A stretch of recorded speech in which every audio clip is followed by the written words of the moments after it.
Y Media breaking news.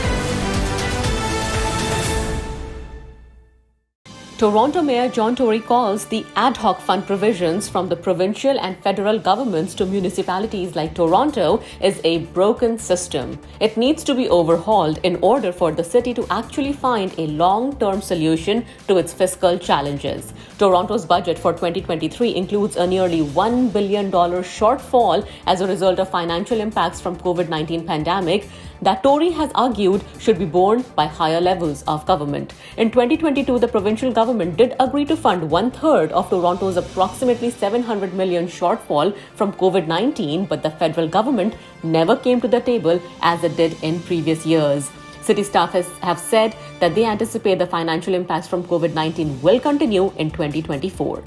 Y Media breaking news.